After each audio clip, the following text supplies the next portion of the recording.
Apresentado pelo professor doutor Vamirê Chacon, professor emérito da Universidade de Brasília. Nesse momento, nós queremos dar início à nossa palestra. Já compõem a nossa mesa o professor doutor Vamirê Chacon, professora doutora Constança Marcondes César. Destacamos também a presença do professor Luiz Antônio, que leciona no nosso curso de filosofia, presente aqui conosco no dia de hoje, e de todos os nossos alunos desta instituição e também de outras. Neste momento, passamos a palavra, então, à professora doutora Constança Marcondes César, para que apresente o palestrante desta noite.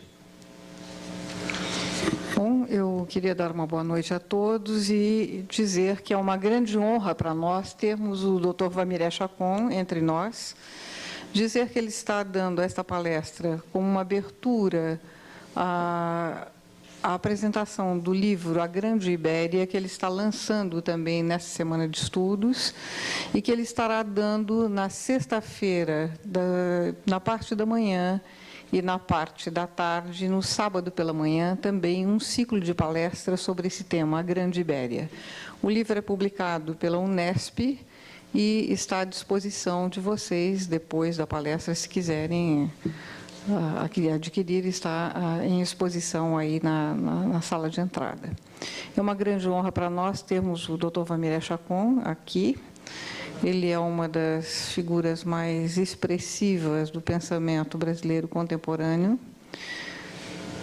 Tem vários prêmios na Europa, professor em Poitiers, professor na Alemanha, fez o doutorado dele na Alemanha e é um dos grandes estudiosos de Brasil, de América Latina, de América Ibérica, né, de Espanha.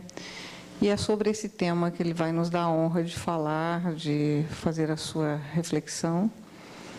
E, então, eu passo a palavra agora ao Dr. Vamirê Chacon, agradecendo mais uma vez a sua vinda, a sua visita e a honra que dá a Campinas e a PUC com a sua presença.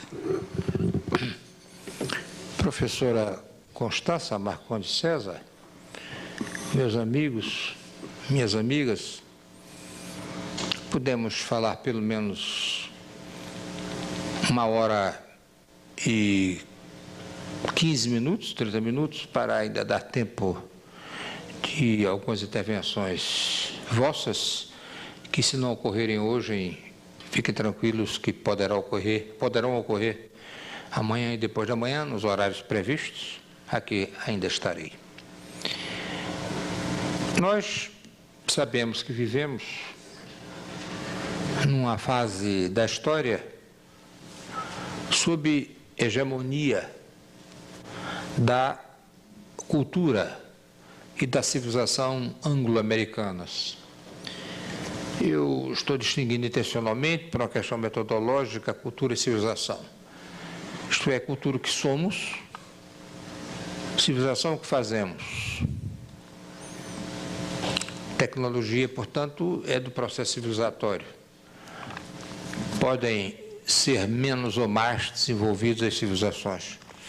Porém, as culturas, do ponto de vista ontológico, intrínseco e até mesmo humanista e não só humano, as culturas se equivalem, não existem culturas superiores nem culturas inferiores, mesmo que sejam de tribos ameríndias ou tribos africanas. As culturas sempre, ao expressarem o ser humano, do ponto de vista substancial, elas não valem menos nem valem mais. Porém, as civilizações, sim. As culturas se projetam e se materializam em civilizações. As ciências, as artes, as tecnologias, que são as ciências aplicadas, né? A política, as relações de poder dentro da própria cultura e, além dela, nas culturas vizinhas, ou mesmo distantes, todavia por ela inicialmente influenciadas. Vivemos sob a hegemonia da cultura anglo-americana. Quanto ao seu caráter mais profundo, seu sentido mais profundo, e suas próprias contradições e também os seus lados negativos e não só positivos e vice-versa, isso não é objeto de nossa presença aqui, de nossa dissertação aqui. Na realidade, o meu texto, em última instância, é um texto de sociologia da cultura como base para uma filosofia da cultura. Não entro propriamente nas civilizações, porque a discussão, nesse caso, seria muito menos filosófica, muito mais sociológica, muito mais econômica e, sobretudo, muito mais política, no sentido acadêmico da expressão, que é o sentido universitário de ciência política. Vamos ficar ao nível, de facto, de sociologia da cultura como um convite à filosofia da cultura ibéricas. A palavra Ibéria vem, como nós sabemos, do nome que os gregos davam, Iber, ao rio Ebro, que fica ao norte de Espanha, desemboca no Mediterrâneo. É um nome convencional como outro qualquer, não há nada de especial nesse nome. O principal é que o povo que habitava o interior da Península Ibérica, chamados iberos, terminaram merecendo um belo museu que existe hoje em Madrid. O Museu de Cultura Ibérica, que não é um museu antigo, é um museu recente, embora com peças reunidas de vários museus do interior da Espanha, concentradas num lugar só. Em Portugal também existe, pelo menos, um grande vestígio no Alentejo, de uma determinada povoação, para a época importante, dos povos ibéricos. Nós não sabemos a língua que eles falavam. Nós não sabemos a qual etnia pertenciam. Temos certeza que era antes dos celtas, isso temos certeza. A mistura dos dois povos resultou nos celtiberos. E aí eles ingressam nos livros escolares, já no segundo grau, como sendo os nossos antepassados europeus mais distantes. Não vou, de forma alguma, levá-los pela mão ao longo de um itinerário tão longo, até mesmo porque não é de minha especialidade. Vamos simplesmente registrar a nossa iberidade fundadora. Existem muitos elementos na cultura ibérica. Os romanos invadiram e ocuparam, os gregos tinham ficado só no litoral, os árabes, muçulmanos, invadiram e ocuparam durante 700 anos, o que viria a ser Portugal e Espanha. Antes disso, me esqueci, passaram por lá os visigodos, que eram chamados bárbaros germânicos do Ocidente, e que chegaram até a atual Espanha, e em Portugal adquiriram o nome de suevos, que são mais ou menos da mesma etnia e da mesma cultura. Por mais que camadas sucessivas viessem se acrescentando em Portugal e Espanha, a base última é ibérica. E a gente nota isso muito bem quando vai ao interior de Portugal, quando vai ao interior de Espanha. Também pelos rostos. É claro que hoje em dia há cada vez menos gente no campo. Os camponeses vêm para as cidades, caem lá em toda parte, e essa população se encontra em declínio, embora ainda possa ser encontrados no mínimo 10, 15%, não mais do que isso, de origem etnicamente pura, se é que existe na vida, e de culturas ainda muito próximas dos celtiberos. A música, por exemplo, ainda se ouve muito lá no Trás-os-Montes, que é uma música muito parecida, por sinal, com o que se toca na Escócia. A gaita de fole, a melodia, curioso, sobreviveu além das palavras, né? Além dos conceitos, que nós não sabemos o que é que eles pensavam e o que é que eles diziam. Eles eram ágrafos, eles não tinham uma cultura escrita, eles não eram analfabetos. Analfabeto é quem não sabe ler. Eles não podiam ler porque não tinham alfabeto. Portanto, não deixaram registro escrito, nem mesmo simbólico, como nos hieroglifos egípcios, do que imaginavam do mundo e de si mesmos. Agora, o que vai nos interessar fundamentalmente é que surgem dois estados, um chamado Espanha, que é produto de um casamento, em fins do século XV. A Espanha surge por um matrimônio de Fernando, rei de Aragão, com Isabel, rainha de Castela. E Portugal nasce por pura teimosia de ser o primeiro Estado constituído nas fronteiras que nós conhecemos até hoje na Europa. Isso é da maior importância para o Brasil. O Brasil é herdeiro dessa vontade nacional portuguesa, que é a mais antiga, repito, enquanto Estado organizado na Europa. Isso aconteceu em fins do século XIII. Há 700 anos que Portugal tem as mesmas fronteiras de hoje.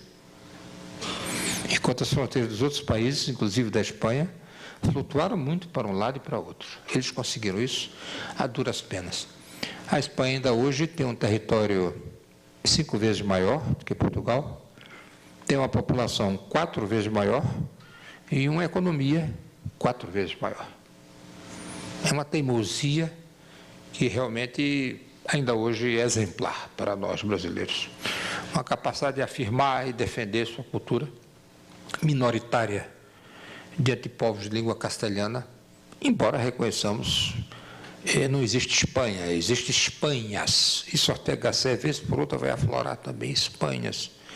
A Espanha invertebrada. Há, inclusive, um livro com esse título dele. Sim, sim. Porque na Espanha se falam várias línguas, né? Língua é diferente de dialeto. O dialeto não tem gramática, não tem dicionário, não tem literatura. A língua tem as 3 coisas. Então, na Catalunha não se fala um dialeto castelhano, fala-se uma língua, uma gramática, uma literatura e um dicionário catalão. O mesmo se diga dos galegos, portanto, da Galícia, o mesmo se diga do País Basco. O que nós chamamos de espanhol é a língua castelhana. Para entender Ortega, é preciso ter muito em conta isso. Ortega é um castelhano com autocrítica, mas ele é castelhano. Ele não é, de forma alguma, um catalão. Catalão foi, por exemplo, José Ferrater Mora. Eu menciono aqui no livro, inclusive, a proclamação de autoconsciência catalã por parte dele. José Ferrater Mora, que inclusive tem um belo dicionário de filosofia. Que, aliás, nós temos na biblioteca, né? Vocês devem conhecer. Tanto melhor. É ótimo que tem. José Ferrater Mora era no catalão. E eu registro aqui um livro em que ele não só confessa, como proclama a sua catalanidade. O catalão é muito diferente do castelhano. Muito diferente. A Castela é um povo de soldados e funcionários públicos. Ortega menciona muitas vezes isso, eu registro aqui. Castela é, acima de tudo, uma vontade política e militar. Castela é uma espada e uma língua. Isso Ortega diz textualmente. É uma espada e uma língua. Observe que na América Hispânica fala-se castelhano, não se fala catalão.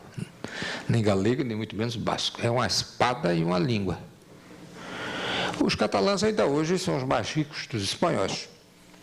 Eles são comerciantes e com o tempo se tornaram industriais, mas muito cônscios da sua peculiaridade e da sua diferença. A maior parte dos catalães vivem na França, existe uma pequena minoria catalã no sul da França. O mesmo se diga dos galegos, Santiago de Compostela, tão badalada, tão festejada e tão ressurrecta. Uma tradição medieval que ressurgiu das cinzas, quase esquecida, para vocês verem a força da cultura. Um grande geógrafo francês chamado Élisée Reclus escreveu, também repito aqui, que os estados mudam, porém as nações hibernam. As nações são capazes de passar séculos sem organização política, nem militar, nem mesmo econômica financeira. A Polônia passou 200 anos sob dominação dos alemães, dos austríacos e dos russos, e ressurgiu, de repente, ao terminar a Primeira Guerra Mundial, em 1919. A Catalunha está ressuscitando. É simplesmente ir até lá e a gente vê como, de fato, está reflorescendo a literatura, a filosofia, as artes na Catalunha. O mesmo podia se aplicar ao País Basco, mas não vamos entrar em pormenores, não são culturas que chegaram até nós. Temos basicamente essa cultura castelhana e a cultura portuguesa. Há 2 povos hegemônicos na Península Ibérica, repito, o de Castela e o de Portugal. Esses povos pareciam, e até certo ponto foram, condenados, com aspas ou sem aspas, quer acreditemos ou não em determinismo, a viverem de costas uns para os outros. E pior do que isso, quando não estavam de costas, se defrontavam, não se gostavam e hostilizavam-se. Isso pode parecer muito estranho e chocante, porque dentro do Brasil, apesar de todas as nossas diferenças sociais e econômicas, temos poucas diferenças culturais. Os brasileiros se parecem muito entre si, apesar de imaginarem que não se pareçam. Eu contava à professora Constança no carro as dificuldades de teuto-brasileiros se adaptar na Alemanha. Porque os teuto-brasileiros, na Alemanha, descobriam que eram mais parecidos com um baiano do que com um alemão. Isto é, eles eram mais brasileiros do que eles próprios imaginavam. Eram mais brasileiros que teutos. A mesma coisa se aplica aos itos brasileiros. Os japoneses que estão vindo, voltando dos jogos Nisei, Sanseis, ao chegar lá descobrem que são brasileiros. E vou terminar confraternizando com turistas baianos, turistas mineiros que estejam passando, sobretudo turistas paulistas, e percebem isso, que afinal de contas eles não são japoneses. Daí que se costuma dizer, a título de piada, que a primeira geração é Nisei, a segunda é Sansei, e a terceira geração, descendente japonês, é não sei. Você realmente não sabe mais nada. Uma coisa é o pai, outra coisa é o avô, o bisavô fica muito distante. E o contato, em geral, é perdido. Quem trata muito disso também, de sociologia, e não só filosofia das gerações, é Ortega. É o tema de nuestro tiempo, onde ele registra, inclusive, uma aproximação de 30 anos entre uma geração e outra. O tempo que ela surge, atinge a plenitude e começa a declinar. Não é, portanto, a expectativa de vida, e sim a vida útil de uma geração. Continuador, entre outras coisas, da sociologia e filosofia das gerações, em Ortega, é Julián Marías, que foi, provavelmente, de todos os discípulos dele, o mais ligado, Ortega Gasset. Esteve no Brasil pelo menos 2 vezes. Em São Paulo, em Brasília, no Rio de Janeiro, com certeza, pelo menos 2 vezes. Então, o que nos interessa aí é a proximidade histórica. Essa proximidade é do século XIX, seja entre Portugal e Espanha, seja entre Brasil e América Hispânica. É proximidade, de novo, difícil. Vejam, mesmo entre pessoas da mesma especialidade, filósofos, cientistas sociais, físicos, matemáticos, e não só políticos, empresários, executivos, o diálogo entre argentinos, para não falarmos vagamente em Argentina, mas argentinos e brasileiros não é fácil, porque é muito difícil para o ser humano aceitar a diferença. Nós costumamos gostar de quem se parece conosco. Quanto mais diferente fica a pessoa, mais nós estranhamos, e essa reação de estranhamento pode servir para a curiosidade, que Aristóteles considerava o início de todo conhecimento, e pode o estranhamento levar a agressões morais e até físicas, produtos de mal-entendidos que, em última instância, implicam na resistência de uma cultura a aceitar os valores da outra, né? É muito fácil dizer isso ao nível puramente metodológico, mas na prática essas diferenças tendem a se ideologizar em função de interesses materiais, econômicos e políticos, e dá no que se sabe, né? As dificuldades que a gente lê pelos jornais de integração não só entre Brasil e Argentina, sobretudo, são os principais da América do Sul, como também com outros países vizinhos. Por mais pontos em comuns que tenhamos, né? Em no século XIX, alguns portugueses e alguns espanhóis, inclusive ao nível filosófico, tentaram finalmente começar a se conhecer. Começaram a se conhecer. Eu me refiro do lado espanhol ao maior de todos até hoje, que foi Dom Miguel de Unamuno. Ele não só escreveu as obras clássicas de filosofia, que nós conhecemos, sobretudo do sentimento trágico da vida, também lembrar a agonia do cristianismo, agonia no sentido grego da palavra, agon em grego significa luta, agonia em última instância a luta vital. Existe uma filosofia espanhola como existe uma filosofia portuguesa. A nossa brasileira também existe, sobretudo de Farias Brito aos nossos dias. porém só cultivada universitariamente com intensidade em décadas recentes. Enquanto na Espanha já se vem fazendo isso pelo menos desde o século XVI, né? Soares, Vitória, o direito internacional público sai de dentro da filosofia política espanhola, do dominicano Francisco de Vitória, do jesuíta Francisco Soares. Vitória é professor da Universidade de Salamanca, Soares, apesar de espanhol, em universidades portuguesas, na época da União Ibérica, Portugal e Espanha era um país só. A dificuldade também pode se transformar num convite, numa curiosidade, não só num desafio. Portanto, eu recomendo, além dos dois livros filosoficamente mais importantes de Unamuno, A Agonia do Cristianismo e do Sentimento Trágico da Vida, a leitura de Por Terras de Portugal e Espanha. Por Terras de Portugal e Espanha. Claro que há muito impressionismo no que ele está lá a escrever, muito impressionismo. Mas é uma curiosidade pré-filosófica e que ele reconhece a importância que veio exercer em sua vida, em sua obra, contato com Portugal. Nós temos sempre a ideia de que ele esteve 1 ou 2 vezes em Portugal. Isso não é verdade. Pesquisas recentes, eu vi por sinal de autores portugueses, pesquisas recentes demonstram que Unamuno esteve 7 ou 8 vezes em Portugal. Pelo menos 7 ou 8 vezes, de forma absolutamente comprovada, por cartas dele a pessoas diferentes, tanto de um lado como de outro da fronteira, a propósito de suas permanências em Portugal. E seus conhecimentos da literatura e da filosofia portuguesa são bem maiores também do que nós imaginávamos lendo apenas o Por Terras de Portugal e Espanha. Mas o Unamuno conseguia ser o que Ortega conseguiu ser e que é muito difícil em filósofos, apesar de termos nas origens da filosofia ocidental o exemplo de Platão. Isto é, alguém conseguir ser filósofo e escritor. Não apenas ser teórico da estética, mas praticante da estética no estilo literário. As pessoas que vão um pouco mais adiante nas suas pesquisas sobre filosofia grega sabem muito bem que o grego clássico de Platão é o grego mais literário que existe. Ele sabia escrever bem, mesmo em traduções de outros idiomas, como o português, nós sentimos nos diálogos dele que ele sabia escrever.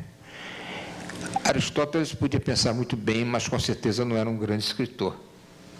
Platão conseguiu ser as duas coisas, mesmo sem querer tomar partido por nenhum dos dois, quanto às respectivas ontologias e metodologias, mesmo se chega a esse ponto. A filosofia espanhola conseguiu escrever bem. Ela já escrevia bem no século XVI.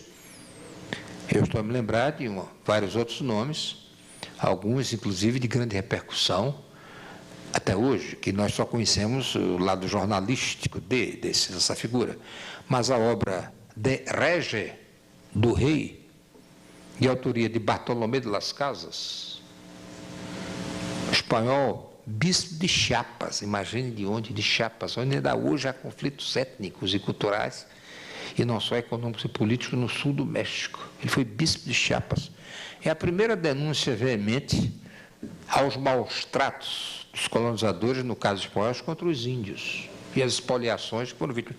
E um argumento que ele desenvolve, que é o mesmo argumento de Vitória, o mesmo argumento de Soares, é um pacto social. Eles eram contratualistas, antes mesmo de Hobbes e Rousseau. Um pacto social entre o soberano e seus súditos não se estende aos seus colonizados, os índios. Nas Américas não tinham sido consultados quando a Espanha foi fundada e depois Portugal foi fundado. E, portanto, em princípio, do ponto de vista justnaturalista, de direito natural, esses índios não estavam obrigados a respeitar as leis de Espanha e Portugal.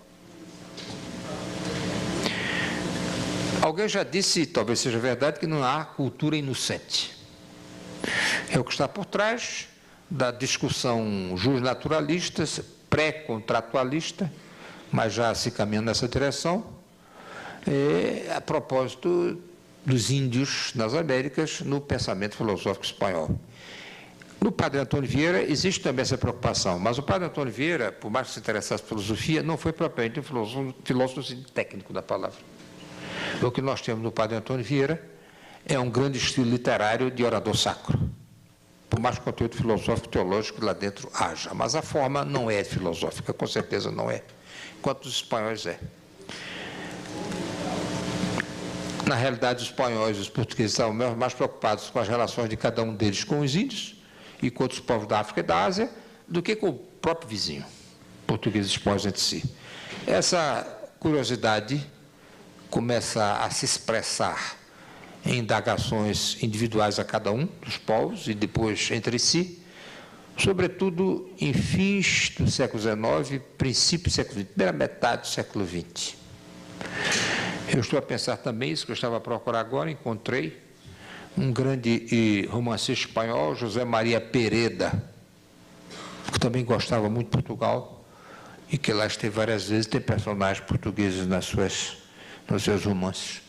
Deixa eu me lembrar também de Pérez Galdós, grande romancista realista espanhol, que traça um panorama das guerras napoleônicas e guerras civis na Espanha e em Portugal. Mais na Espanha, é claro, que em Portugal. O que nós vemos, portanto, a partir de princípio do século XX, é uma etapa adiante dessa tentativa de mútuo conhecimento. Unamuno, do lado espanhol, por mais que existam outros, é, sem nenhuma dúvida, uma figura singular. Eu não quero fazer o que alguns críticos fazem, que é contrapor Unamuno a Ortega y Gasset. Seria uma contraposição demasiado fácil, demasiado evidente. Porém, não seria tão radical quanto a gente imagina à primeira vista, né? O que Unamuno tinha de existencial, radical, aí é que é mais a diferença de grau propriamente do que de qualidade, está também em Ortega, que é o pensamento ratio-vitalista, o ratio-vital, o conceito de razão vital, isto é, de uma razão que não seja separada da vida, que é uma tendência natural do filósofo, né? Enveredar pelas categorias abstratas, nas quais eu creio, não estou propondo nenhuma desconfiança nelas, mas o exercício, quanto mais da lógica abstrata das categorias absolutas, vindo numa linha, digamos, mais de Parmênides do que de Heráclito, isso daí pode levar à tentação do afastamento entre razão e vida. O pensamento filosófico ibérico, não só espanhol como português, é profundamente existencial e vital. É muito pessoal até, personalíssimo, né? É também uma das características da literatura na Espanha e Portugal, falar sobre si próprio. É interessante isso. Nós vemos, por exemplo, Lobo Antunes, esse romancista português hoje muito em voga, rival em popularidade de José Saramago. Ele combateu na África, foi médico militar. Então, tudo que ele conta sobre a África é sempre na primeira pessoa de singular. E quando ele põe uma terceira pessoa de singular falando, com o personagem principal do romance, ele próprio, porque evidentemente não quer se limitar a uma visão que canse o leitor de eu o tempo todo. Mas a tendência de falar na primeira pessoa de singular, e não apenas na terceira pessoa de singular, é bem típica do pensamento ibérico, bem típica. Nós encontramos, inclusive em Portugal, estou me lembrando aqui Teixeira de Pascoais, em que ele está muito bem lá nas categorias filosóficas, mas ele é muito sensível à lusitanidade, no sentido de portugalidade. Eu considero isso altamente fecundo, uma das heranças ibéricas que nós não deveríamos perder no Brasil. Por mais que nós raciocinemos ao nível da lógica pura, lógica categórica, não deveríamos perder esse sentido, que não é apenas psicológico, não se trata do autor O autor se separa da obra. A obra se autonomiza perante o autor. Ela adquire vida própria. Depois de certo tempo, a gente nem sabe direito quem foi o autor. E conta cada vez menos quem tenha sido o autor de tal ou qual pensamento, de tal ou qual livro. O principal é o pensamento em si. Isso é muito difícil fazer com os pensadores ibéricos. Essa separação é muito difícil de ser feita. Muito difícil. Eles estão muito envolvidos com o objeto. Não há muita separação entre sujeito e objeto na filosofia ibérica. Mesmo quando se pega alguém como Zubiri, Javier Zubiri, que se dá a impressão de ter conseguido chegar lá, em alguns livros sim, na maior parte deles sim. Porém, é mais de um livro de Zubiri que nós sabemos perfeitamente porque que ele está raciocinando daquela maneira. Concretamente, Zubiri é um ex-padre, numa época em que deixar de sê-lo significava um rompimento muito grande. Ele não efetuou esse rompimento. Zubiri conseguiu uma licença especial do Papa de então para se desligar das ordens religiosas, algo personalíssimo para ele. Mas parece que essa dúvida e essa espera o marcaram muito. E há mais de um livro que nós notamos que a preocupação dele com Deus, por exemplo, o ser necessário, não é puramente lógica. É uma preocupação pessoal. Ele está comprometido com aquilo. E Ortega, meu Deus, se torna até clamoroso. E o Unamuno não resta a menor dúvida, né? O Unamuno, aliás, faz questão de proclamar, e às vezes até em tom de voz muito alto, esse compromisso da sua razão com sua paixão. Não é exatamente o caso de Ortega. Ortega não chega a esses extremos de querer entronizar a paixão dentro da razão. Mas isso está em Unamuno. Está em Teixeira de Pascoal também. Eu creio que isso é altamente desafiante para nós todos. Isso tem tido uma influência considerável no Brasil. O professor Zé Maurício recentemente publicou mais de um texto na Revista Brasileira de Filosofia sobre a influência, sobretudo, de Ortega y Gasset no Brasil. Eu publiquei em Portugal o Humanismo Ibérico, acerca, sobretudo, da influência da segunda escolástica espanhola, isto é, após a primeira, medieval, essa já no Renascimento, das universidades de Salamanca, na Espanha, e Universidade de Salamanca na Espanha, e universidades de Coimbra e Évora, em Portugal. Mostrando como, de fato, esse relacionamento já vem de muito tempo antes. É claro que a gente não vai encontrar registros explícitos. É curioso como os filósofos, não só europeus, como americanos e brasileiros, e latino-americanos em geral, não têm obrigação de fazerem notas de pé de página. Falamos agora mesmo de um conceito de Max Weber presente em Paul Ricoeur. Então, numa obra filosófica não se precisa fazer isso. Seria em História das Ideias. História das Ideias, sim. Mas, filosofia propriamente dita, não é preciso colocar nota de pé de página de onde vê o conceito do filósofo que o está elaborando, né? Mas talvez não esteja criando, seja só uma elaboração, e, em algumas circunstâncias, a elaboração melhor do que o conceito originário, né? Que gerou aquele pensamento, né? A influência ibérica no Brasil, clara ou diluída, explícita ou implícita, não é, portanto, só na literatura, apesar de não podermos desprezá-la. E estamos aqui vendo, evidentemente, sobre o aspecto estético. Eu me recordo no caso de Nélida Pinhon, da Academia Brasileira de Letras, filha de galegos, pai e mãe da Galícia, né? Ela assume que os seus romances, suas novelas, não têm inspiração brasileira. Ela passou a infância na Galícia, norte da Espanha. E a infância é a verdade mais profunda de cada um, né?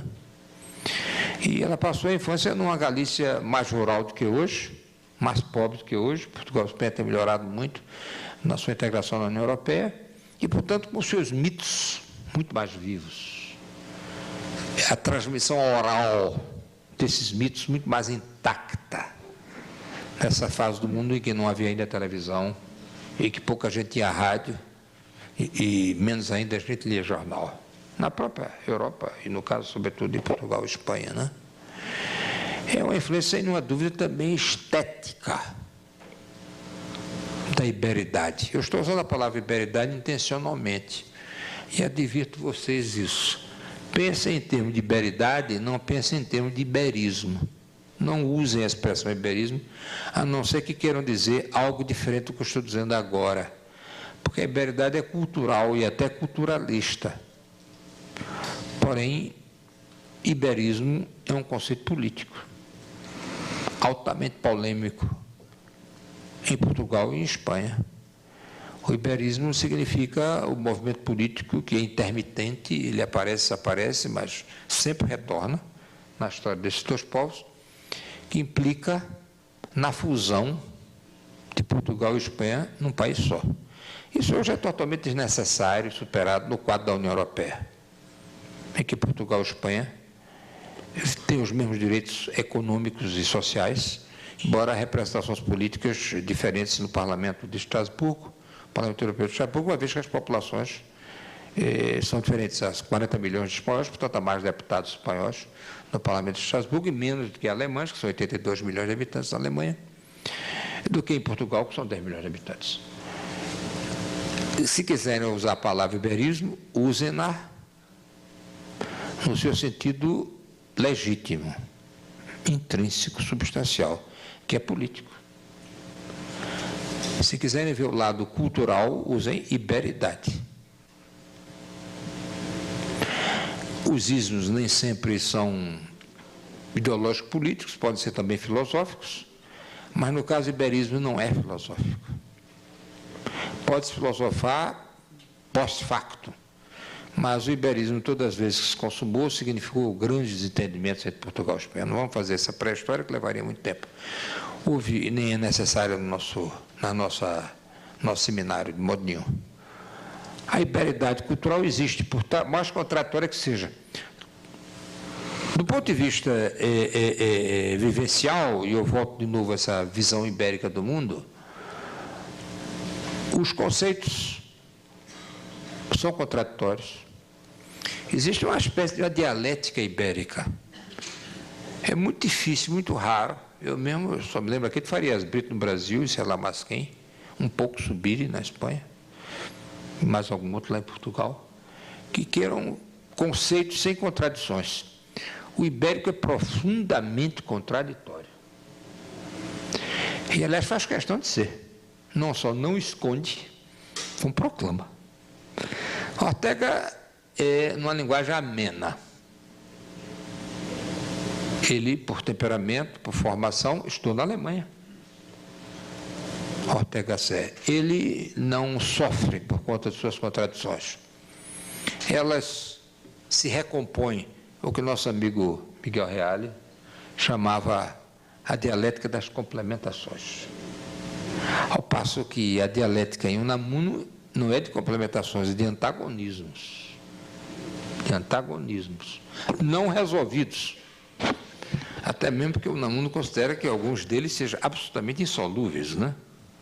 A morte, por exemplo, é insolúvel. E quem disser que gosta dela não deve ser uma pessoa, de fato, do ponto de vista psicológico, muito normal. Por mais fé no além factual da morte que possa ter, né? Por mais fé que possa ter no além factual da morte.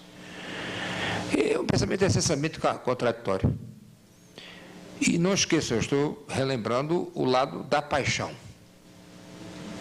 É um pensamento, no fundo, não vagamente emotivo, mas um pensamento apaixonado em Ortega, passional em Unamuno, em Teixeira de Pascoais, e contraditório. Porque alguém pode perguntar, e com razão, algum de vocês poderia perguntar, mas o que é que resta de filosofia nisso? Se essa que essas contrações são assumidas. Bem, a origem da própria palavra filosofia não é amor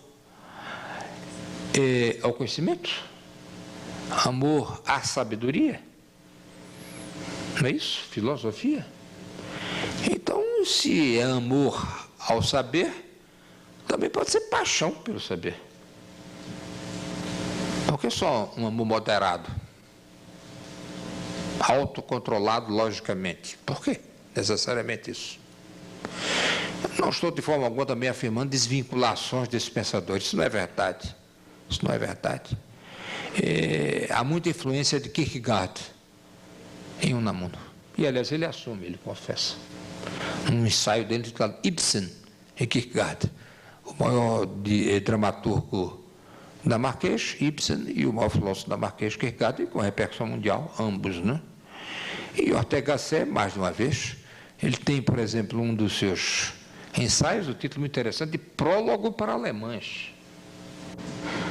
Prólogo para Alemães, em que, não sei exatamente porque ele está escrevendo, aparentemente não está escrevendo para os alemães, ele está escrevendo para todo mundo, mesmo que não seja alemão, mas o que ele confessa no Prólogo para Alemães é seu débito intelectual a Dilthey, a Kant, a Hegel. Há um livro dele com esse título, Kant, Hegel e Dilthey. Eu chamaria a atenção a vocês. Ainda hoje os livros de Ortega Gasset são publicados em formato de bolso, na coleção austral, que mudou de design, mas ainda é pequeno formato e, portanto, acessíveis para qualquer leitor. Eu não sei exatamente se as livrarias espanholas aqui ainda estão florescendo muito, talvez voltem a florescer em breve, por conta da exigência de espanhol como língua oficial, ao lado de inglês. Oficial não, desculpa, obrigatória no segundo grau. É possível que esse retorno ocorra. No meu tempo, o que mais se lia no início da carreira intelectual em filosofia eram as publicações da Revista de Ocidente, que era uma editora de propriedade de Ortega Gasset, e do Fundo de Cultura Econômica do México. Max Weber foi traduzido ao espanhol antes de ser traduzido ao francês e ao inglês e ao português. A Economia e Sociedade de Max Weber, que ultimamente teve o segundo e último volume traduzido e editado pela Universidade de Brasília, teve sua primeira edição em língua ibérica em 1944, no México. Portanto, vocês veem a aproximação desses autores com outros pensadores. Eles, tanto em Espanha como em Portugal, têm menos afinidades com a França. Seria muito complexo desenrolar essa parte da história das ideias. Mas, curiosamente, uma grande inclinação para o pensamento nórdico, alemão e mesmo escandinavo. E não serão só Ortega, Zupiri e Unamuno. Isso vai a Ferrata Mora e vai a porção deles outros. Não sei por que motivo essa afinidade eletiva, como diria Goethe, né?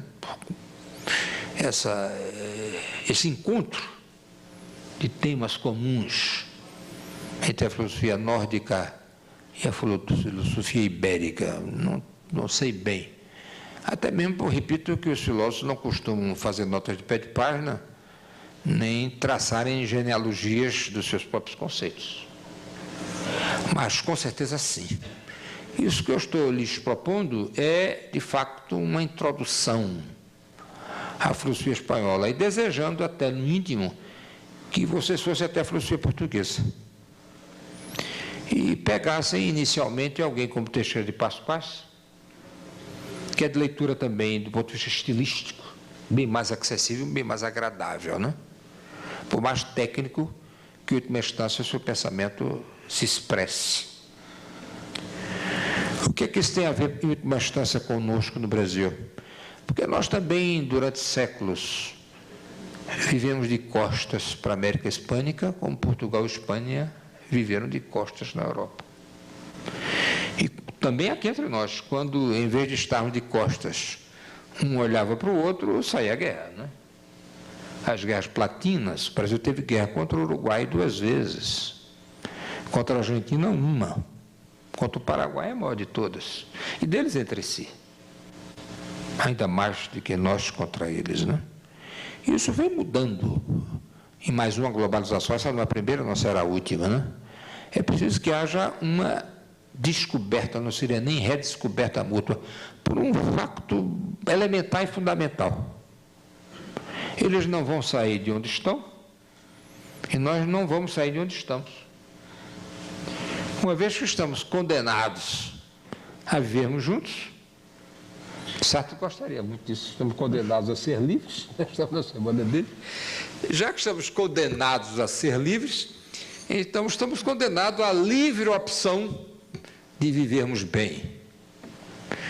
E o principal caminho para o entendimento é o cultural. Por maiores que sejam as aproximações econômicas, as dificuldades políticas prosseguirão se as culturas também na América Latina, a começar pela América do Sul, não se conhecerem mais de perto. Há um completo desconhecimento em relação a eles, né? Pouquíssimas pessoas, como você própria e eu mesmo, temos ido lá. Em geral, nós não vamos. E eles também não vêm aqui na quase totalidade dos casos. No tempo que havia mais navio do que avião, os pensadores, escritores argentinos não desciam nem do navio, porque achavam Santos e o Rio de Janeiro muito diferentes, para não usar outra palavra mais pesada que eles achavam acerca de nós. E vice-versa, né? Se o sujeito não podia conhecer Paris em primeira mão, por que não iria conhecer? Por que iria conhecer Paris em segunda mão, que seria Buenos Aires, né? Não faltava quem dissesse com razão que Buenos Aires era muito kitsch. E era. Outrora era mais do que hoje, porque a maioria desses prédios foi até derrubada, substituído prédios dentro.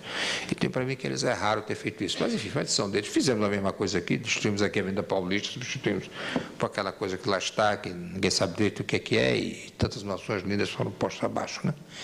Essa descoberta cultural mútua é fundamental, fundamental. A literária vai mais depressa. A filosófica vai muito mais devagar. Muito mais devagar. Uma das sugestões concretas que eu faria é nós criarmos revistas bilíngues. Lá o presidente da nossa, João Ricardo Moderno, da Academia Brasileira de Filosofia, já está com esse projeto de uma revista bilíngue, português e espanhol. E outro tanto eles naturalmente fazerem, porque naturalmente o farão. E há muitos do que já estão pretendendo tentar isso. Sem precisar necessariamente de combinação de nada, porque as culturas nascem e vivem espontaneamente, por mais forçadas que algumas sejam a crescer menos ou até desaparecer, esses processos de indução não funcionam culturalmente. As dominações, as substituições, os afastamentos e distanciamentos são por razões internas de cada cultura. E cada cultura se pensa a si mesma, né? Essa é a sua grandeza, essa é a sua miséria. A sua grandeza porque é a sua maior fonte de riqueza. E a sua miséria é porque a excessiva peculiaridade de cada uma leva a grandes estranhamentos em relação a outras, né? É uma ilusão também pensar que as culturas instintivamente se amam. Isso é ir longe demais. É ser mais russoniano do que Rousseau. Quer dizer, não é bem assim. O processo de estranhamento existe. Começa logo querendo se ignorar, né? Já que não é parecido comigo, não quer nem saber, individualmente ou coletivamente. Ou então, se não é parecido comigo, posso até ter uma curiosidade de saber o que é. Quer goste, quer não goste. Teríamos de fazer revistas bilíngues, português e espanhol, e eles outro tanto lá, ao lado das integrações econômicas e políticas e tudo mais que estão se desenrolando entre nós. Agora, para concluir, da margem de alguns debates, não ficarmos só no monólogo, o que eu vejo do ponto de vista filosófico é que o pensamento filosófico dos pensadores mortos são mas não diria mais fáceis, porém menos difíceis de serem abordados e compreendidos. Começa logo porque eles pararam, não? Eles não continuam se transformando, eles pararam.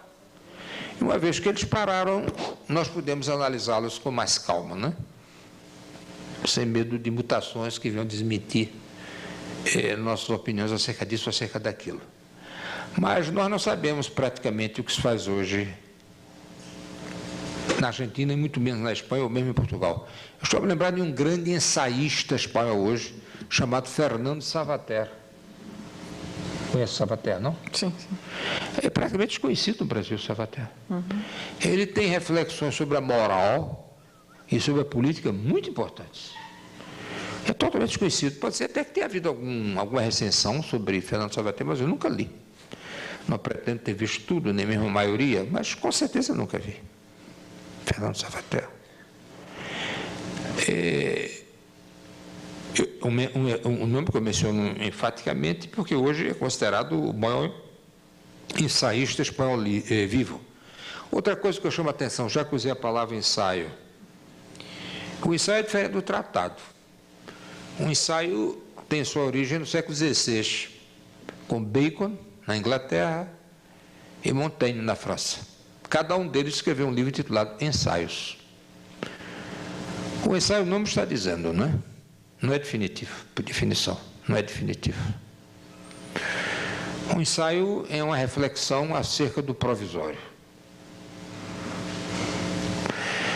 O volume, pode ser 1 ou 2 volumes, ou 3 volumes, a primeira tradução em português foi em 3 volumes, pela antiga editora Globo, de Porto Alegre, estava então em Porto Alegre.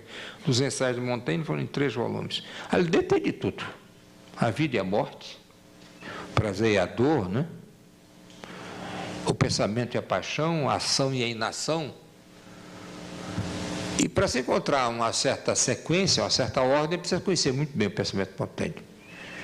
Os ensaístas terminam sendo mais de leitura mais difícil que os tratadistas. É novamente um engano de pensar que Ortega y Gasset é um autor fácil. Não é. E ele próprio explica por que não era.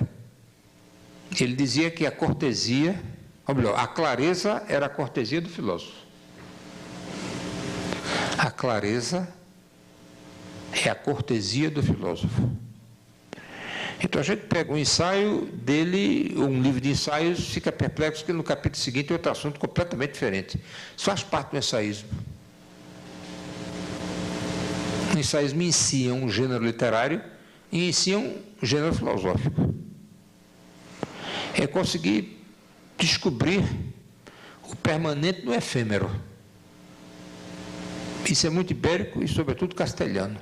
Mais que catalão, mais que português, mais que galego. Descobrir o permanente no efêmero. Uma tarefa muito difícil, mas que exige algumas qualidades intrínsecas, vocacionais do autor, né? O ensaísta tem de ser um bom escritor. Ele tem de ter muito bem a sensibilidade à comunicação. O Unamuno não era um ensaísta.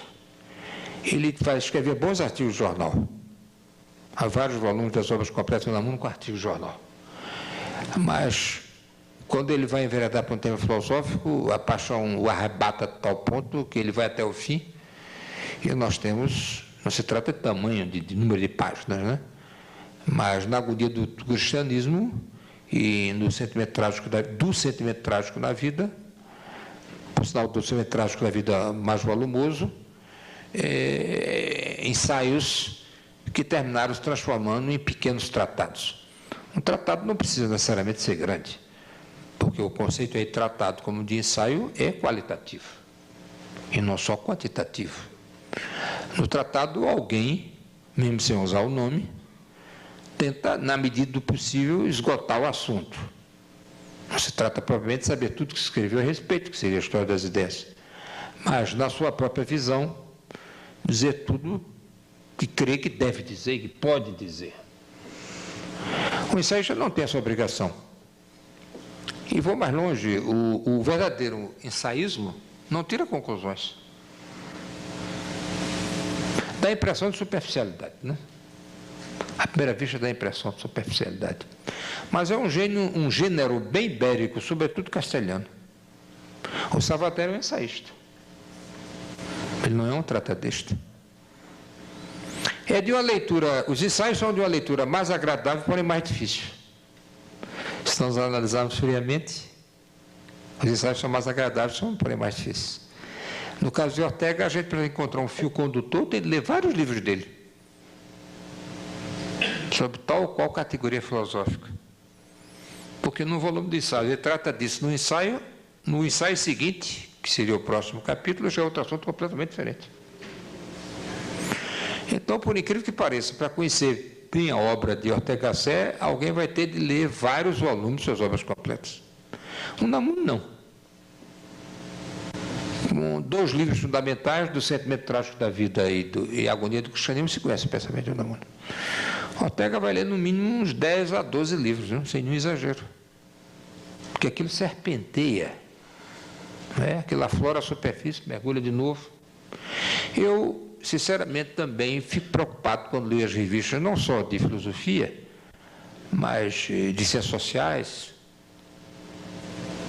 não sei exatamente como seriam outras ciências, e outras formas de expressão artística, é que nós estamos substituindo o ensaísmo pela monografia.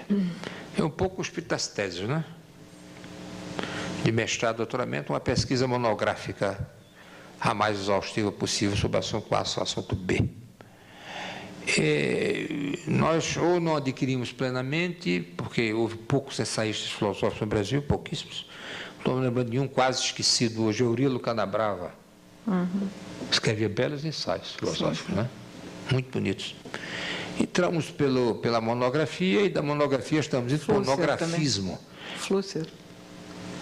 Sabe? Como? Flusser. Wilhelm Flusser? Wilhelm Flusser. Com certeza, meu tão querido Wilhelm Flusser, né? Sem nenhuma dúvida, né? No mesmo volume a gente tem assuntos tão diferentes, né? Naturalmente, né? Aquele texto magnífico. O ensaio é uma fascinação.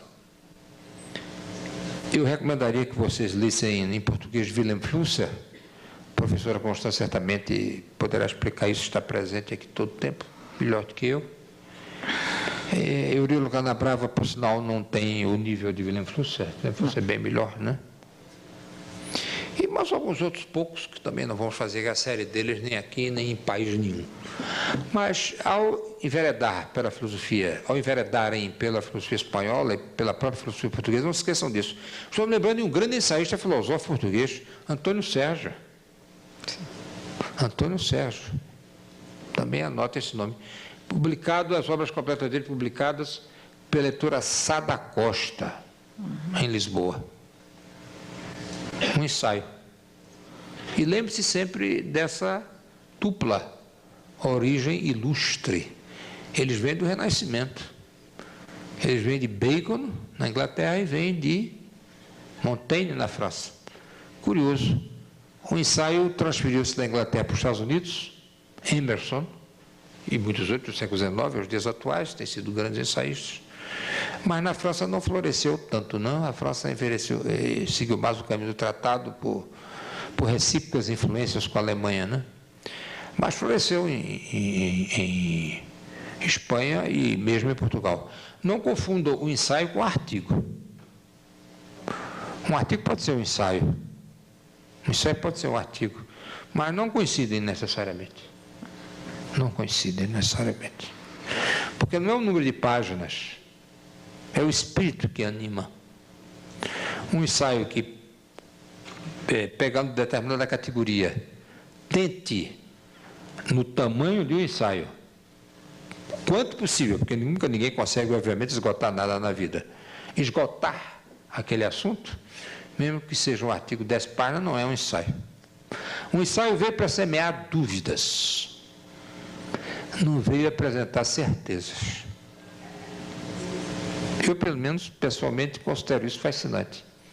Talvez seja pelo meu gosto ibérico, de autores ibéricos. O ensaio, ao jeito de eu terminar, já tem mais dúvida de que tinha quando começou a lê-lo. Não só, provavelmente, não respondeu às nossas dúvidas, mas acrescentou mais algumas, por conta do autor, né? Alguém poderia dizer que isso seria antifilosófico? Não, Não é. Eu creio que isso daí é também o ensaísmo, não só um estilo literário, repito, mas uma das formas do pensar filosófico. Extremamente complexo. E às vezes até contraditório, com frequência contraditória.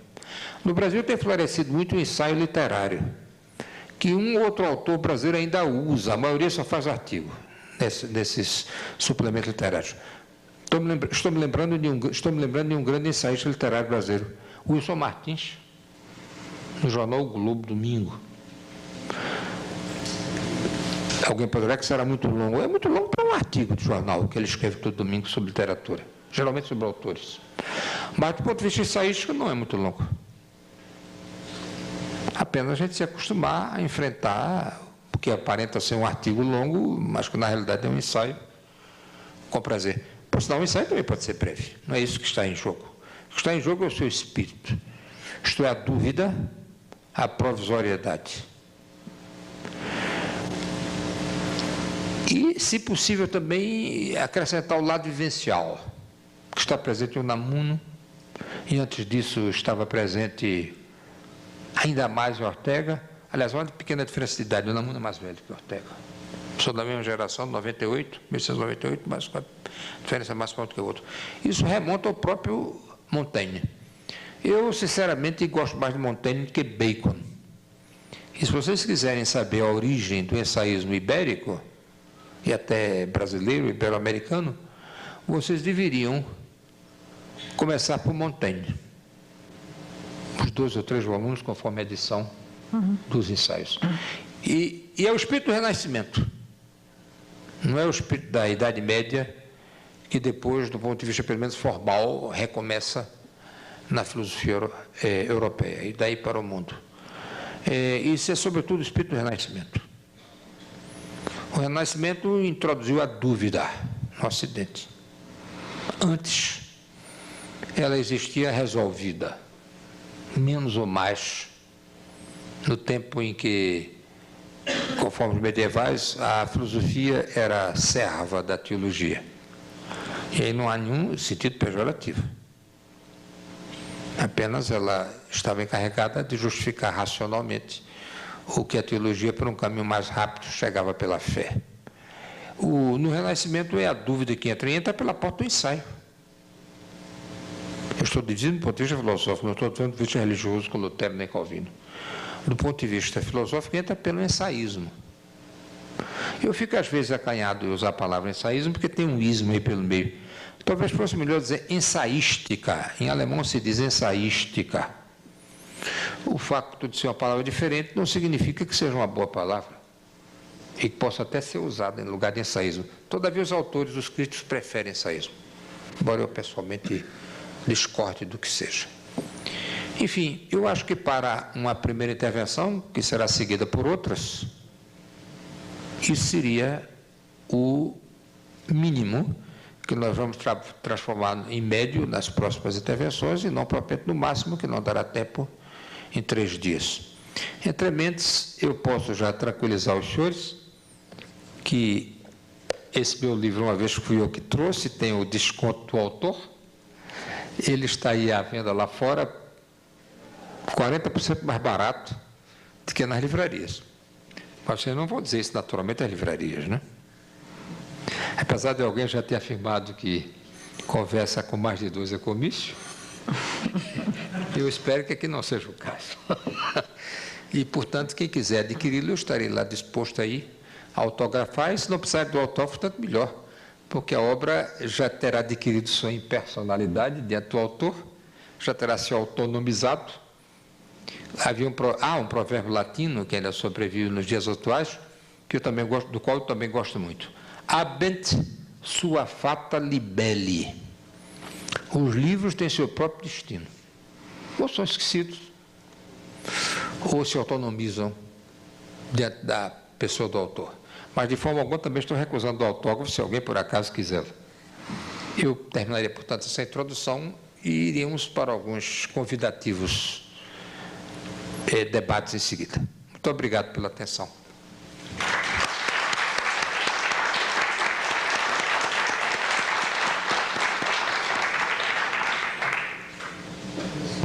Nesse momento, então, quem tiver alguma pergunta para apresentar ao professor Chacon, então pode fazê-lo.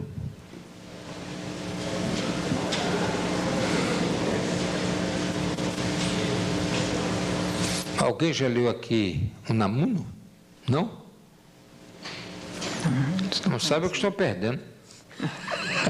Bom, eu perguntaria ao professor Chacon, para começarmos a conversa um pouco, né, com os debates,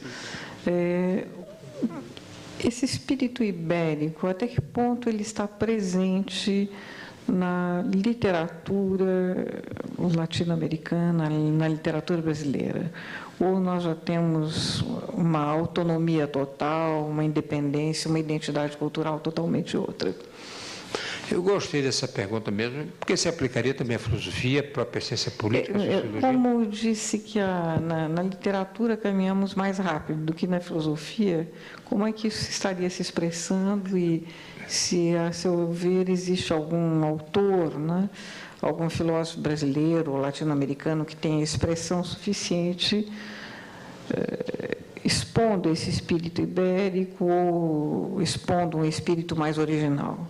Olha, com franqueza, isso daí tem um lado, como tudo na vida, dialeticamente positivo e negativo ao mesmo tempo. Aquela velha, não diria velha, aquela antiga expressão de Hegel, né? Todo ser contém a si próprio e sua negação. Sem nenhuma dúvida, é preciso reconhecer, no caso específico do Brasil, é difícil falar nas Hispano-Américas, porque são várias, né? Muito diferentes entre si. No caso do Brasil, é forçoso reconhecer, a começar pela literatura, que nós somos, ou estamos nos tornando cada vez menos ibéricos. Já somos há muito tempo pouco, e estamos nos tornando menos ainda. É raro, de facto, um romancista, um poeta que tem ainda essa marca. Vamos dar nome, por exemplo, de poeta. Uma vez que o romancista falando nele da Pinhon. Estou a me lembrar de João Cabral do Melo Neto. João Cabral do Melo Neto tem muitíssimo isso. Naquela peça de teatro Morte e Vida Severina, que a gente tem a impressão que é tão nordestina e tão sertaneja, do ponto de vista de conteúdo, não é do ponto de vista da forma. A métrica daqueles versos é castelhana medieval. Ariano Suassuna. Suassuna. Tem muito de iberidade também. Mas alguém poderia dizer que isso é residual. Residual e não tem nenhum pejorativo. Resíduo no sentido de Pareto. Isto é, permanências. E não propriamente extravagâncias, né? Permanências, com certeza sim. Eles se destacam entre outros. Esses são os mais conhecidos. Nós podemos encontrar aqui e ali, em ficcionistas, vários, por exemplo, o gênero picaresco. Está muito presente esse Rubem Fonseca. Picaresco, que é mais da literatura do que da filosofia. O pícaro, a figura do pícaro. A figura do pícaro, que vale mais ou menos, não propriamente assim, porque nós já temos o nosso lado de miscigenação afro-índia no malandro brasileiro. Mas o pícaro é algo parecido com o malandro, é o lado ibérico do malandro. Isto é, ele não é apenas astucioso, ele gosta de se meter em encrencas. É a principal característica do pícaro, ele gosta. Em primeiro lugar, ele em geral é pobre, ele precisa se meter em encrencas para continuar vivendo, ele não tem como sobreviver, nem fisicamente.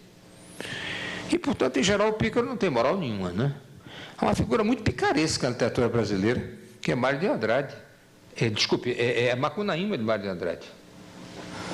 O herói sem nenhum caráter. A picaresca espanhola é simplesmente impressionante. Os pícaros espanhóis roubam, matam, chantageiam, mentem, né? É uma mistura de necessidade, eles precisam fazer aquilo para sobreviver, são pobres, e são pobres inteligentes, que não conseguem ascensão social, e passam da sobrevivência à afirmação. São nômades, andam para cima e para baixo, não só dentro da Espanha como dentro da Europa. Em Portugal nós temos o caso máximo de Fernão Mendes Pinto, das peregrinações, sério, livro, recomendo esse. Quem quiser ver coisas absolutamente inacreditáveis, inauditas, leia Fernão Mendes Pinto, da época de Camões, século XVI. As peregrinações. Durante muito tempo se dizia que aquilo era mentira. Aquilo é tão inverossímil que criaram em época do próprio Fernão Mendes o seguinte trocadilho. Fernão Mendes Pinto, o nome dele. Então botavam em panfletos da época, Fernão Mendes Minto. Por incrível que pareça, a pesquisa historiográfica está confirmando Fernão Mendes Pinto. Aquelas peripécias assombrosas, ele não só as fez em Portugal, como ele fez na África, fez na Índia, fez na China. Aquelas coisas inauditas, pouco a pouco, estão sendo confirmadas. Até agora nenhuma foi desmentida, há dúvidas. Porém, a maior parte já foi confirmada. Meteu-se em guerras, meteu-se em revoluções, meteu-se em chantagens, meteu-se em assaltos. Ele era assaltante também. Ele topava tudo. E quando não faltava mais nada, Fernão Mendes Pinto resolveu se converter. Claro, faltava essa experiência vital final, né? A maior de todas. Então, Fernão Mendes Pinto converte-se. Mas converter-se era uma coisa banal, né? Todo mundo se converte. Ele queria virar padre. E também não bastava virar padre, como tanta gente vira padre. Ele queria virar jesuíta. Procurou um santo, que já não foi canonizado em vida, porque não há canonizações de vida. Mas o equivale a Anchieta na Índia e na China, São Francisco Xavier. Jesuíta também, missionário da Índia e da China. E claro que ainda não se chamava São, não era? Francisco Xavier, SJ, jesuíta, sabia da reputação péssima, ou abaixo de péssima, do Fernão Mendes Pinto. Ele tinha todos os defeitos que vocês possam imaginar, e mais alguns. Fica tranquilo, nem lá que vocês contam tudo e mais alguma coisa sobre ele. Coisas mais inacreditáveis e inauditas ele fazia e se deliciava fazendo essas coisas. Então ele explica ao Francisco Xavier que ele era um homem que estava convertido, mas conversando não bastava, deu todas as explicações. E queria entrar de qualquer jeito na companhia de Jesus. Claro que o Francisco Xavier disse, não, você precisa se acalmar, não precisa ir esses extremos. Mas, enfim, terminou aceitando um noviciado mais longo, ao invés de 2 anos, 4, 5 anos, para ver se ele aceitava isso. Ele cumpriu tudo, não é? Espantosamente foi isso. Não foi crise mística, não, era mais uma etapa existencial da vida dele. Leiam as peregrinações, que são uma delícia. Uma das coisas mais deliciosas que foi escrita da literatura mundial. Século XVI, época de Camões. Gilberto Freire gostava muito mais de Fernão Mendes Pinto do que de Camões, uma vez que a visão gilbertiana de Casagrande e Cesário tomaram nessa mesma direção. Converte-se e leva uma vida exemplar. Não trata-se de misticismo, ele não tinha nada de místico, claro, era existencial, não tinha nada de místico. E, por fim, não se cansa de ser religioso, mas queria se ordenar, não é? Depois de 5, 6 anos de um noviciado não acabava mais, queria estudar filosofia, teologia, queria se ordenar. Aí então houve um acordo do Jesus com ele, você não precisa chegar a esse ponto, tudo bem, senhor? Ele estava cansado daquela vida aventurosa, retorna para Portugal, abandone a ideia de se tornar jesuíta, que a partir de hoje a companhia de Jesus o sustentará materialmente até o fim de sua existência. Fizeram um acordo. Ele voltou para Portugal, não precisou mais trabalhar, foi escrever sua obra. Pago pela companhia de Jesus, numa vida modesta, porém condigna, numa cidade do interior de Portugal, Montemoro Velho, perto de Coimbra, onde ele tinha nascido. Ele voltou lá para morrer. Nunca teve diploma universitário, aparentemente não concluiu sequer o equivalente naquele tempo de 1º grau, era um tipo dessa ordem. Então, vocês vejam, o ensaísmo, cada aventura daquela deles, é, no fundo, um ensaio. Ele tem muito conteúdo filosófico. Você, quando conversar lá com o nosso Brás Teixeira, pense isso. O que nós chamamos hoje, talvez assim, sem respeitar as origens gregas do cinismo, é o que ele tinha, não é? Ele não tinha certeza acerca de nada, ele tinha uma dúvida radical. Uma dúvida radical. Nenhum valor para ele valia, né? Nem mesmo a vida. Ele arriscou muitas vezes, quase a perdeu várias vezes, né? E também não estava muito preocupado com o dinheiro. O principal era a aventura do espírito, não só da carne, né? Era o risco. O risco.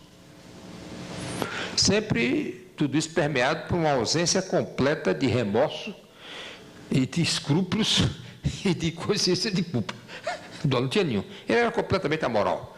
Mas você veja que coisa impressionante numa obra que a gente não sabe definir o que é que seja aquilo, né?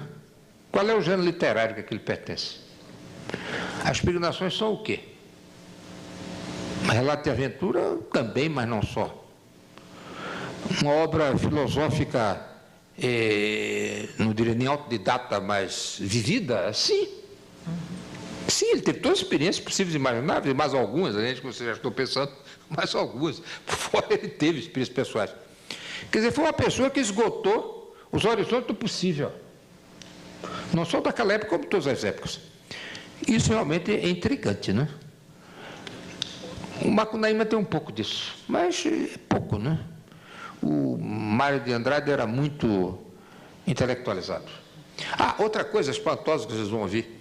Os pícaros eram escritores. Isso é que é o mais delicioso deles. Semi-analfabetos, escritores. O Lazarilho de Tormes, já está depois. Lazarilho, ao pé da letra em castelhano, é mendigo. Ah, me esqueci. Também eram mendigos na hora vagas. Porque, vez por outra, também faltava dinheiro, eles estavam também fugindo das autoridades do Estado, já tinham assaltado bastante, e, por outro lugar, em vez de serem novamente visados pelas autoridades locais, em vez de assaltarem, eles simplesmente mendigavam. Também eram mendigos. Enfim, uma existência riquíssima, né? Estavam esgotados os horizontes do possível. A figura de cada um deles, né? O anti-herói. O anti-herói, por excelência, né? Entende o assim? Aí desaparece. O herói grego, o herói cristão, é o anti-herói. Esse é o espírito ibérico do anti-herói? Isso tem muito ibérico. Preste atenção, o Quixote tem muito picaresco. Não observaram isso? Tem muito picaresco. Estamos comemorando esse ano. Sim.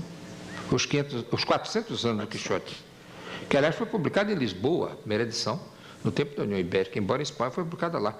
O Quixote tem muito picaresco, muito. A pretexto de ironizar os romances de cavalaria, nós temos ali um anti-herói do impossível. Alguém poderia dizer que no caso do Quixote é um picaresco bem intencionado. O picaresco propriamente dito, o pícaro propriamente dito, ele não era nem bem intencionado, nem mal intencionado, ele era completamente amoral. Esse é um personagem que conta, inclusive, olha, veja, eu estava comentando isso numa reunião hoje de manhã, você sabe qual foi. Entre outros assuntos veio esse, muito interessante. Isso tem uma certa marca no brasileiro, não é? O privilegiar a astúcia, que nós chamamos vulgarmente o jogo de cintura. Gilberto Freire gostava muito de explorar isso, nos ensaios dele, né? Darcy Ribeiro gosta muito disso também, né? Nosso lado ibérico não tem nada a ver de anglo-saxão, não tem nada a ver com o francês isso, nem mesmo com o italiano. Porque o italiano que se dedica a essas sinuosidades, ele não é escritor. E ele não é aceito pela sua própria cultura. Esses tipos não são marginais. Há muito picaresco, ou do pícaro, picaresco é o gênero, em Cervantes, do Quixote.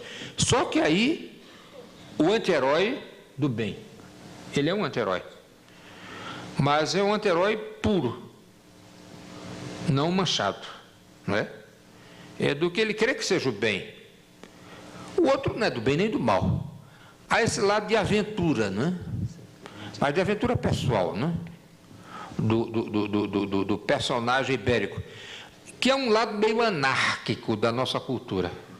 Vocês já observaram um pouco isso. Tem um certo lado anárquico. Não é por acaso que o anarquismo, como movimento político, cresceu em primeiro lugar na Catalunha e em segundo lugar em Portugal, a Carbonária, da época da proclamação da República, em 1910. Quer dizer, o gosto da aventura, o gosto do imprevisível, né? É um livro de Gilberto Freire que se chama Aventura e Rotina, né? O brasileiro, em geral, prefere a aventura, a rotina. Eu não creio muito em identidade cultural. Octávio Paz, que escreveu muito bem sobre a identidade mexicana, um livro que eu também recomendaria a você, Ibero-Americano, Ensaio. Um ensaio, um livro de umas 200 ou 300 páginas, O Labirinto da Solidão. Tem tradução desse texto, Tem acho, português. pela perspectiva. É um livro magnífico. É um belo ensaio culturalista sobre o México de umas 200 a 300 páginas. Então, o que é que sucede simplesmente? O gosto da aventura, não é? A inadaptação à rotina. A inadaptação à rotina. É latente, embora enquadrado pela universidade, o prazer do ensaio, em vez do tratado, não é? Que nós todos, por disciplina universitária em todas as áreas, tentamos manter isso sob controle. Um lado anárquico da personalidade, né? E não só do pensador, mas, sobretudo, das pessoas que agem, né? Um certo grau de imprevisibilidade. No tratado, a partir de determinado momento, de Farias Brito, por exemplo, ele segue as premissas dele, né? Ele vai tirando uma conclusão depois da outra, né? Ele é previsível. Uma pessoa com certo treinamento filosófico, com várias leituras filosóficas, já dá mais ou menos para prever a próxima página, o próximo capítulo, em que direção ele está indo, né? Mas reparem bem, as nossas universidades não valorizam Farias Brito. Não é curioso? Sim. Eu não sei. Poucas leem Farias Brito. Quer dizer, não cultivamos o tratado, como Farias Brito demonstrou que somos capazes de fazê-lo, mas não cultivamos também o ensaísmo ibérico, a não ser na literatura. Isso me parece uma certa lacuna. Quer dizer, escrever bem é importante. A clareza é a cortesia do filósofo, como dizia Ortega, né? O Montaigne dizia que uma pessoa civilizada se caracterizava por três coisas. Três coisas. Saber falar bem, saber escrever bem e saber comer bem. Tudo à mesa, né?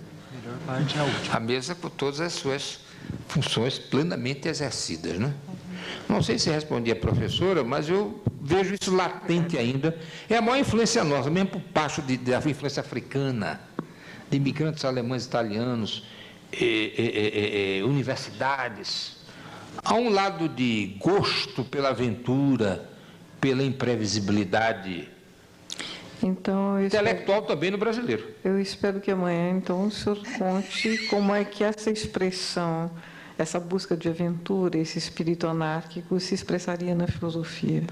Olhe, do ponto de vista propriamente tratadístico, monográfico, é impossível. E nós vamos aí cultivar, de fato, o ensaio, pegar alguns pensamentos, aliás, alguns ensaístas espanhóis e mesmo portugueses. Eu não fui muito adiante em Antônio Sérgio, Sim. mas é uma pessoa que também mereceria ser tratada e aproveitarei a oportunidade e o farei com ele.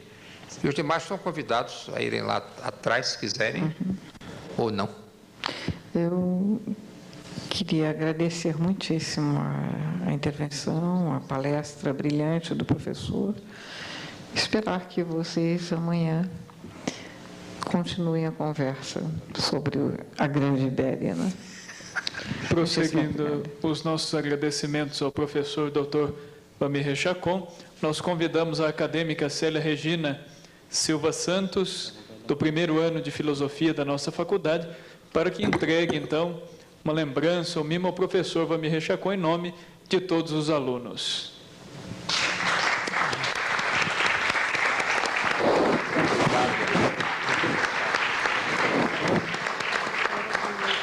Muito obrigada. Muito grato pela paciência de todos. Aguardo-os ou não lá fora, a critério de cada um, e com certeza até amanhã de manhã.